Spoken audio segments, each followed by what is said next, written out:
According to the teaching's reading source book, print awareness is knowing about the forms and the functions of print. Awareness of the forms of print includes knowledge about the conventions of print.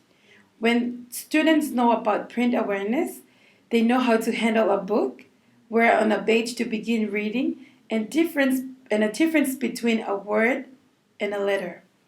Functions of print is knowing that print is a communication device. Print words, symbols for words in the spoken language, and it helps students to bridge the gap between oral and written language.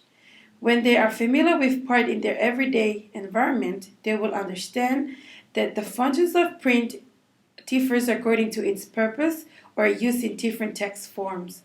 So print awareness plays an integral part in the process of learning to read.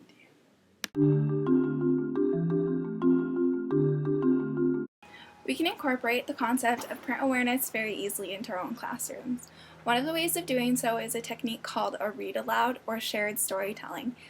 Through a read aloud, we can teach the students to become aware of the parts of the text and also teach them a concept called print referencing. According to Justice and Azil, print referencing is an adult's use of nonverbal and verbal cues to direct a child's attention to the forms, features, and functions of written language. By pointing out certain parts of a book, we are showing students how to be print aware and what parts to look for in a book. I'm going to show you how to do a quick read aloud, and I'm just going to point out certain parts of this book and show you how to conduct a read aloud in your own classroom. So you would start off with the book, and you would ask the students things like, can anybody show me where the front cover of the book is? And you would obviously point to the front cover and show the student how to properly hold the book. This works best for books that have a really obvious front cover, and then you would ask the student, where's the back cover? You could flip the book around and show them where the back cover is. You could ask the student things like, can anybody point to me the title? And then obviously the student would point to the largest words on the front of the page, and you explain to them that is usually what the title looks like. And then you could read them the title. This book is called The Very Hungry Caterpillar. And this is obviously a very quick run through of what it would look like, but you could do this slower in your classrooms. Then you could ask the student, does anybody know who the author of the book is? And then we would point to where the author is located on the front cover. You could explain to them that usually the author's name is located under the title in smaller letters. And this book was written by Eric Carle. Now then you could open the book, and often books with brightly colored pictures is really good for students because you can ask them lots of questions about the pictures, and it's very engaging to them, especially for younger grades.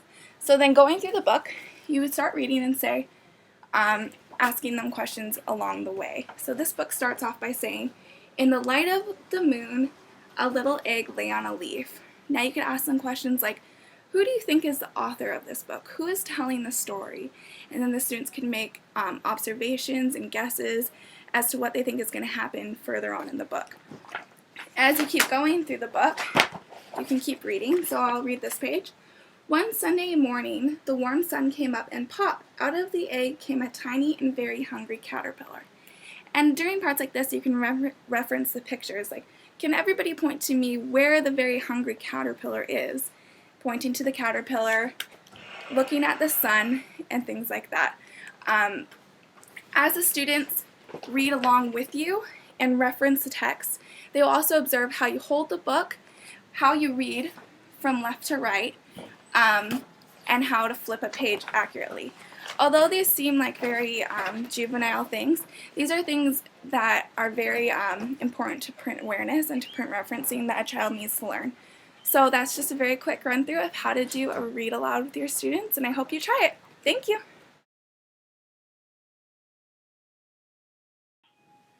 According to the teaching research source book, print awareness is important because it is the very basic skill needed for a child can begin learning to read. Print awareness includes noticing prints everywhere, knowing how to handle a book, and knowing how to follow words on a page. Children must have some print awareness before they can learn to read or write. Like Sadie said, print awareness bridges the gap between oral and written language. Adam said, and I quote, global awareness of the form, function, and use of print provide not just the modification, but the basic conceptual backdrop against which reading and writing may best be learned.